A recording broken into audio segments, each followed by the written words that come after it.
ایران کی جانب سے جو پہلے تعداد تھی میزائلز کی وہ کم ہوتی جا رہی ہے، جس سے ایک بات ظاہر ہے کہ ایران کے پاس میزائلوں کی تعداد انفینٹ تو نہیں ہے۔ آپ سے جاننے کی کوشش کروں گی، آج کی ملاقات میں آپ نے پہلے ہی کہہ دیا کہ ایران کو یہ توقع ہے کہ پاکستان نیوٹرل ہی رہے گا۔ یہ کہا جا رہا ہے کہ جو امریکہ اپنے جو لا رہا ہے سارے جنہیں میں زیورات کہتی ہوں، وہ ساؤتھ چائنا سے لا رہا ہے یا انڈو پیسیفک سے لا رہا ہے۔ ایک لمیٹڈ تعداد ہے اور انہوں نے بڑے سوچ سمجھ کے اس کو اپنی طاقت ہے اس کو استعمال کرنا ہے۔ لیکن دوسری جانب اگر آپ پریزیڈنٹ ٹرمپ کے بیانات دیکھیے اور جو سیٹن یاہو ہے۔ نمسکار دوستو اسرائیل اور ایران کی جنگ اب کافی تیز ہو چکی ہے، کیونکہ اب دونوں دیشوں کے پاس ہتھیار ختم ہونے کی کگار پر پہنچ چکے ہیں۔ کیونکہ ایک طرف جہاں امریکہ اسرائیل کی مدد کر رہا ہے تو دوسری طرف ایران کی مدد روس اور چین کر رہے ہیں۔ یہی کارن ہے کہ جس طرح کے حالات مڈل ایسٹ میں ہو چکے ہیں اسے دیکھ کر ایسا لگ رہا ہے کہ یہ جنگ آسانی سے رکنے والی نہیں ہے، کیونکہ دونوں دیشوں کو برابر ہتھیار مل رہے ہیں اور جنگ اپنا خطرناک موڑ لے چکی ہے، جس میں پاکستانی کافی زیادہ پریشان نظر آ رہے ہیں۔ اسرائیل کا پرائم منسٹر، اس کے بیانات دیکھیے تو بات بڑی واضح ہے کہ دونوں کا ہی ایک ہی پلان ہے اور پہلے سے ہی ایک پلان کے تحت یہ کام ہو رہے ہیں۔ اب یہ بات تو اپنی جگہ طے ہے کہ اسرائیل ہو یا امریکہ ہو وہ قبضہ تو نہیں کر سکتے ایران پہ۔ اسرائیل کا تقریباً 1000 میل کا فاصلہ ہے، 1000 کلومیٹر سے ایران کی سرحدیں نہیں ملتی، اس طرح یمن کی نہیں ملتی، تو اس وجہ سے وہاں پہ غزہ والی کارروائی تو نہیں ہو سکتی۔ اور پھر ایران بہت بڑا ملک ہے، ایک تاریخ ہے، 90 ملین کے لوگ ہیں، اسرائیل 10 ملین کے قریب، تو کوئی قبضہ تو ہو نہیں سکتا۔ نہ امریکہ عراق والا معاملہ کر سکتا ہے کہ جس طرح عراق میں اس نے اپنی فوجیں بھجوائی تھیں اور صدر صدام حسین کو قتل کیا تھا، وہ بھی معاملات نہیں ہو سکتے۔ معاملہ سارے ایریل بمبارڈمنٹ تک ہی رہے گا، ایئر اسٹرائکس بھی رہیں گے، انسٹالیشن بھی تباہ کریں گے اور بہت تباہی بھی مچائیں گے۔ اور ان کی کوشش اس وقت یہ ہوگی کہ کس طریقے سے اندر سے لوگوں کو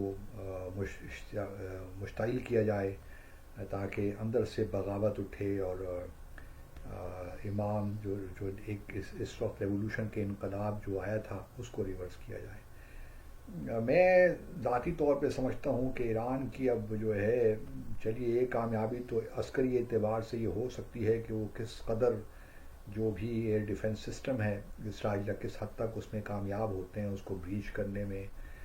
لیکن جو دوسری جو سب سے اہم کامیابی اس وقت لگتی ہے ایران کی وہ یہ ہوگی کہ ایران میں حکومت تبدیل نہ ہو، یا جو انقلاب آیا تھا وہ جو ہے اس کے وہ کہیں ضائع نہیں ہو جائے۔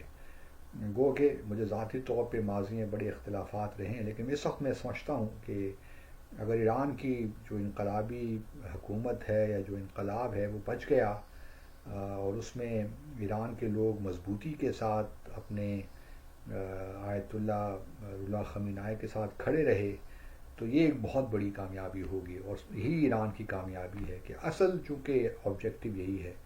جہاں تک نیوکلیر پروگرام کی بات ہے وہ تو ایران ٹھیک ہے وہ نتانز فیسلٹی کو بھی برباد کر دیں یا پھر فردوں میں جو ہے نیوکلیر انریچمنٹ فیسلٹی ہو کہ اس کو برباد اس کو تباہ کرنا ذرا مشکل ہے، کیونکہ وہ تقریباً 90 میٹر ہے زمین پہاڑوں کے نیچے، اور جو بھارت کے پاس جو امریکہ کے پاس جو کیپیسٹی ہے وہ جو اس کے بنکر بسٹرز ہیں وہ تقریباً 60 میٹر تک جا سکتے ہیں نیچے اور جا کر تباہی مچا سکتے ہیں، تو پھر بھی 30 میٹر کا فاصلہ تو پھر بھی رہتا ہے، لیکن چلیے اس کو بھی ڈیمیج کر سکتے ہیں، لیکن یہ ڈیمیج ایک فزیکل ڈیمیج ہوگا۔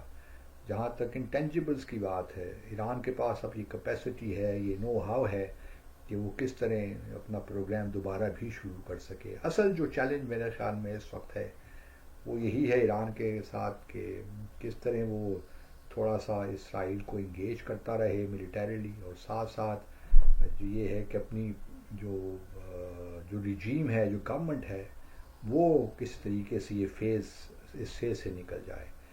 اور چونکہ ایران میں ہمیں کوئی ایسی آرگنائز کوئی انسرجنسی نظر نہیں آتی. سستان بلوچستان میں وہ ہوتا رہتا ہے ٹیررزم کے معاملات، کوئی تھوڑی بہت ملیٹنسی ہے، لیکن وہ ایسی نہیں ہے کہ وہ جو ہے ایران کی حکومت کو خطرے میں ڈال سکے. اور ایران کے اندر کوئی ایسی انسرجنسی نہیں ہے جو کہ ایران کی حکومت کے لیے پرابلمس کریٹ کر سکے. تو میرا خیال میں اس وقت ایران کے لوگوں کے لیے جو چیز سب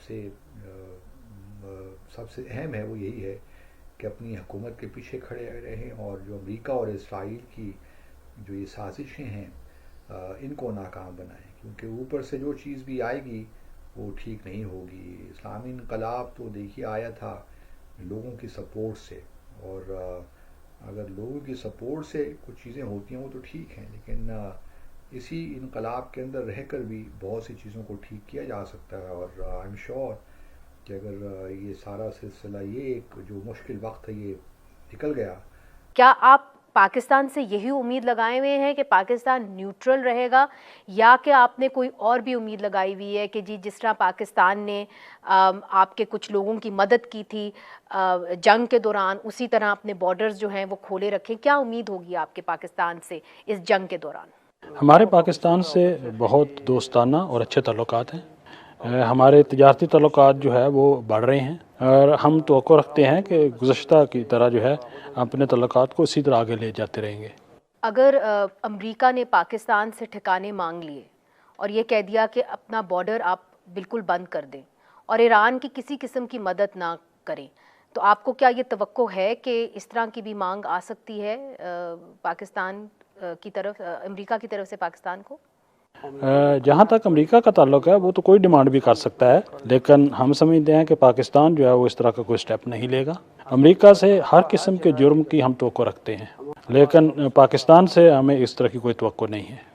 پاکستان کے کچھ ایسے منسٹرز ہیں جو تنقید کرتے ہیں ایران کے اوپر، اور وہ کہتے ہیں کہ ایران نے ایک بیلنسنگ ایکٹ کیا، اور جب ہندوستان کے ساتھ تلخیاں بڑھیں تو ایران نے کچھ زیادہ پاکستان کا ساتھ نہیں دیا.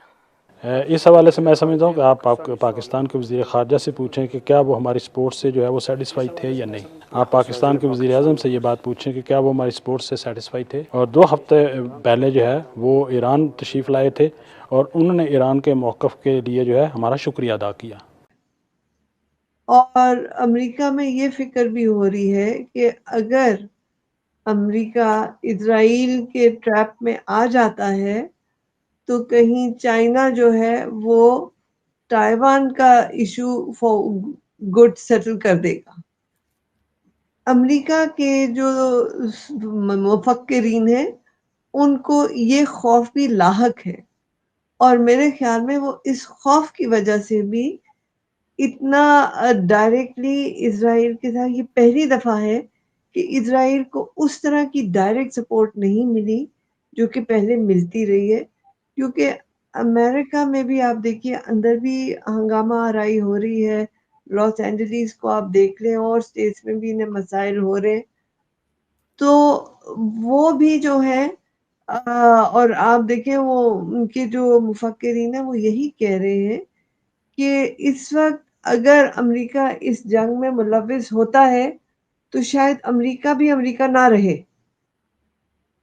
کیونکہ while you'll be spending your money on the arms, the country within will disintegrate. So کجا کہ آپ کینیڈا کو 51 اسٹیٹ بنائیں، آپ کینیڈا کی اسٹیٹ نہ بن جائیں. سو یہ فکر بھی ان کو لاحق ہو رہی ہے. So it is not as simplistic کہ ہم کہیں جی وہ آگے اور وہ آگے اور یہ ہو گیا اور وہ ہو گیا. No, there is so much happening here that everybody who supposedly a player or an actor in it has checks and balances. So which check and balance will work out, that needs to be seen. Thank you.